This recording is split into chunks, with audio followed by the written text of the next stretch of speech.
In this video, I will review different types of reports in AAI's FIG client. I will go over examples of each one of these reports and briefly describe what it shows and what different options it has. Show you an example of the Jobstream Detail report. So this is a report that shows you the critical path for a particular job stream. So please note that this does not include all jobs in a job stream, just the critical path jobs for a particular run. And one other reminder, it could be a different set of jobs from run to run. So I chose a lot of different columns, but I'm interested in start time and end time. And I have also included the delay metrics that AAI provides. So they are all listed here as columns, and some of them are very small. This is a demo environment where I'm producing these reports, and things tend to run fairly regularly, and there's not a whole lot of variation in this environment. These numbers would look very different in a production environment, so that's why I'm mentioning that. So this is a tabular report, and you can see that we have some thumbnails for different dates.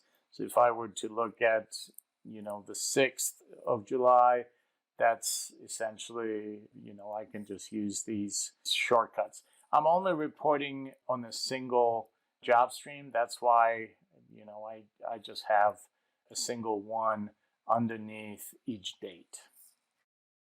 So the next report is the processing load report. So this is a report that's super interesting and super useful.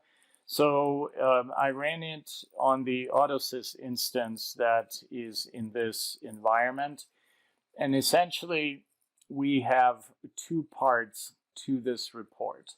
There is a graph, and it's essentially a correlation between load, and I'll describe this in detail in a second, and delay metrics, and that's the upper portion of this graph.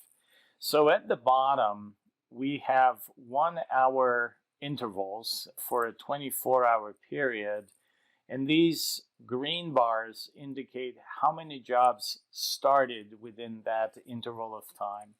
The red bar indicates how many jobs completed in that interval of time, and the white space above the green and red indicates how many jobs ran through the interval without starting or ending.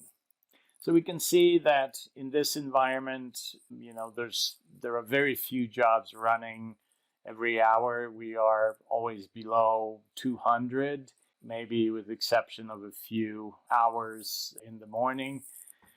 So essentially, we're trying to figure out, is there a correlation between the load? So here on the y-axis, we have how many jobs are running, and at the top, we have two delays that AAI tracks. The blue line is finish to start. The yellow line is start to running. Both of these delays are system delays, and they are very good indicators of how hard AutoSys is working to basically kick off jobs and keep the workload running. So these are performance metrics that are very good indicators of how well AutoSys is working. So in this case, let me just maybe describe what these delays stand for. So finish to start is the amount of time that elapses between a completion of a job and the start of the next job. Start to running is the amount of time that elapses between a job turning into the starting state and then turning into the running state. So basically, how much time elapsed between a start and a running state. Both are excellent performance indicators. So here, I mean, we have very insignificant delay because, again, this is our demo environment. In production environments, these spikes are very dramatic. And at the bottom here, we have a tabular summary of every interval that we see on the graph with some additional columns that I have included. This is the type of system report that you are not going to get from AutoSys. So this is correlated data with some metrics that are also not available in the scheduler, like delays. So this is super useful. And I recommend running this report periodically. So depending on how busy your system is, this could be once a month or maybe every couple of months. And particularly when you are running out of time in your schedule, this is an excellent report to look at to see how your load is spread throughout the day, assuming that your cycle is a 24-hour cycle. You can very quickly see where the peaks are. And this is also one of the first reports I run when I work with a new customer, just to see how the schedule is structured and how things look throughout the day, and are we experiencing any sort of delays as a result of uneven distribution. The next report is the Termination Status report. So super useful. It essentially reports on statuses, and there are several uses that I will talk about here. So the simplest version here would be, how many failures and terminations did I have? So I'm actually reporting on failed and terminated jobs here. So I have a summary, and I think I reported on 7 days. So the summary just shows you a total number for that period of time. And then we can go into a specific day.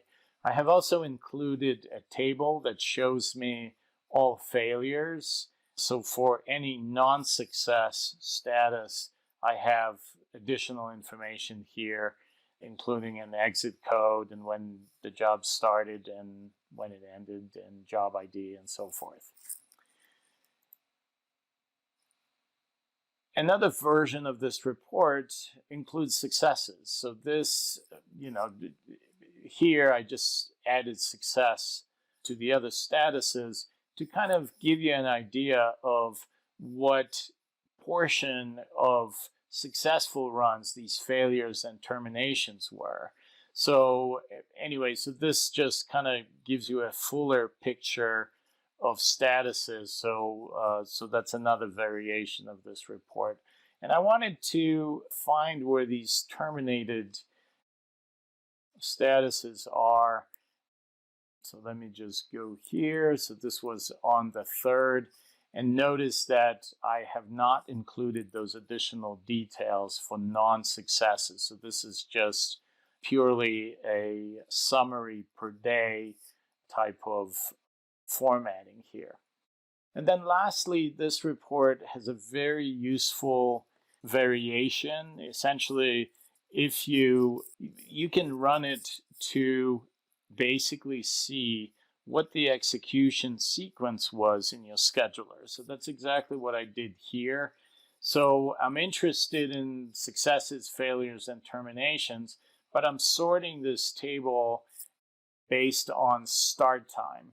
So, my period of time is midnight to midnight, and I'm looking for these 3 statuses.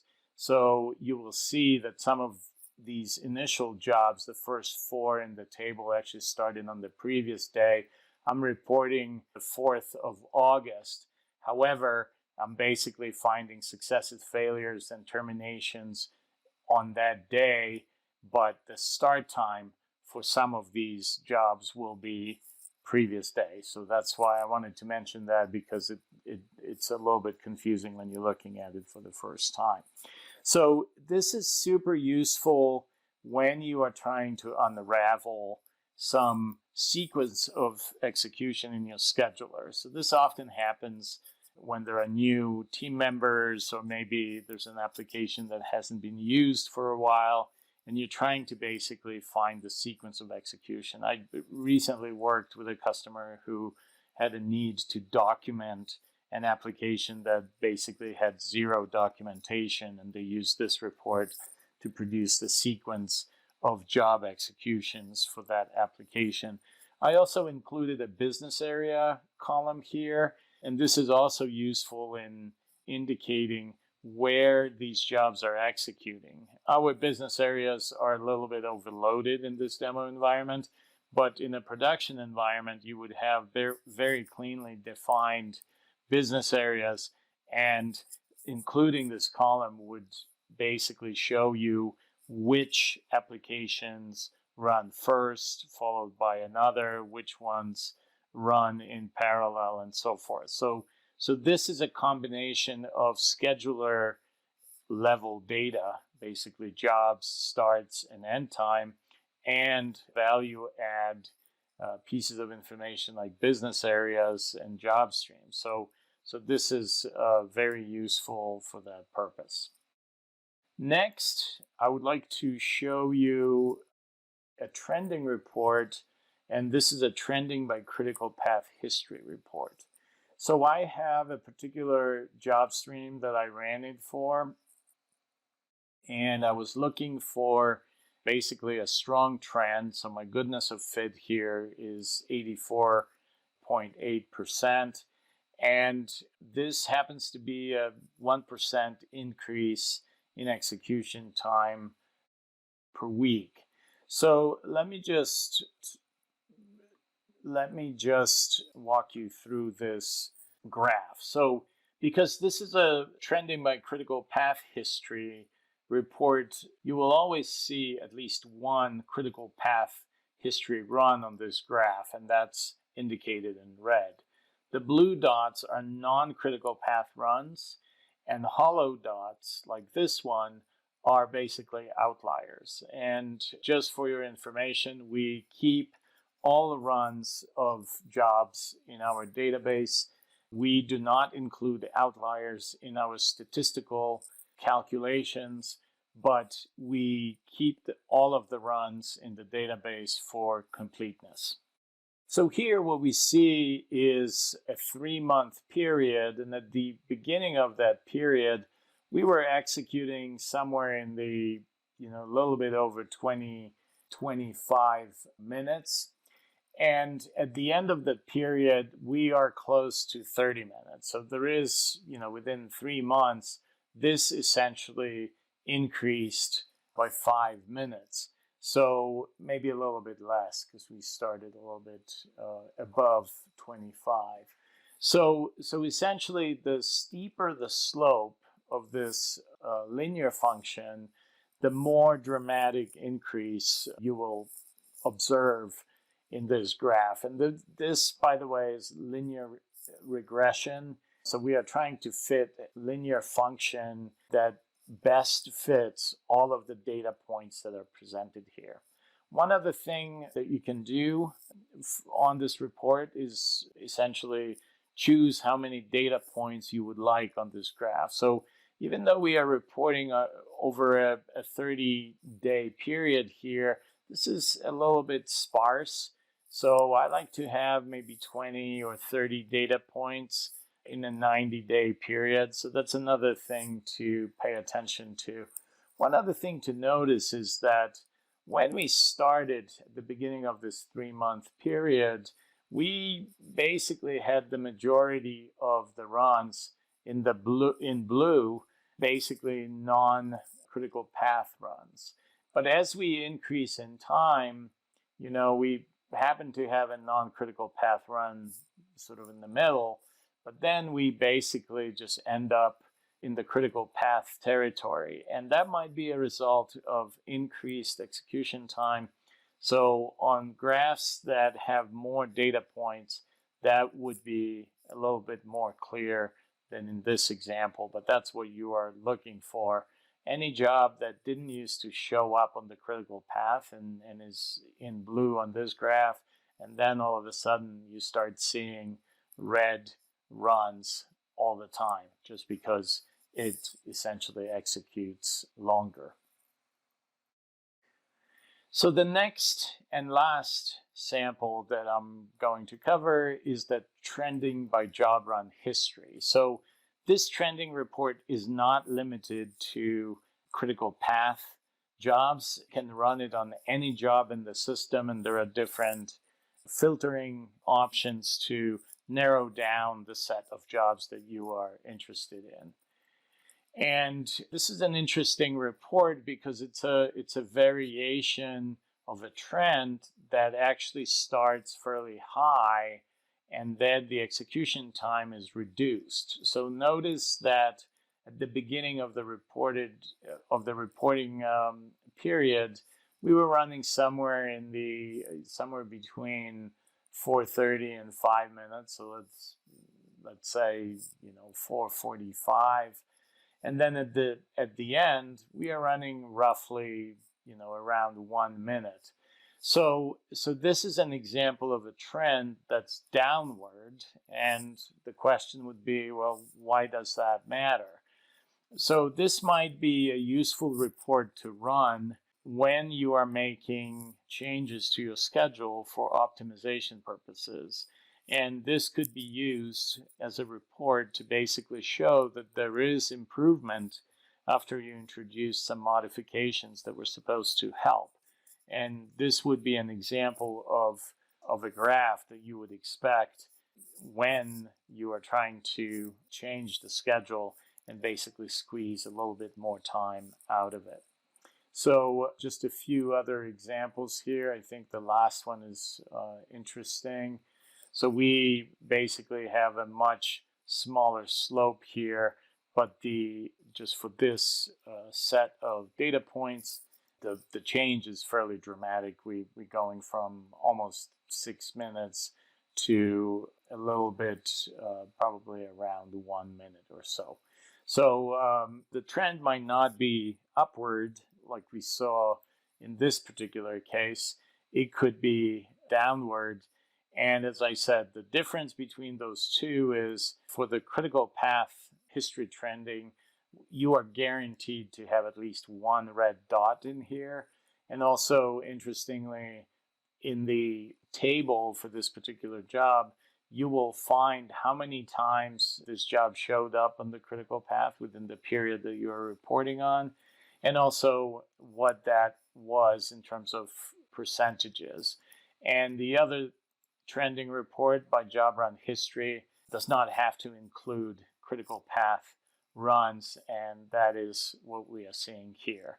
So that concludes this video, and we have reviewed the set of reports that are available in AAI's Thick Client, and that is under the Reporting tab.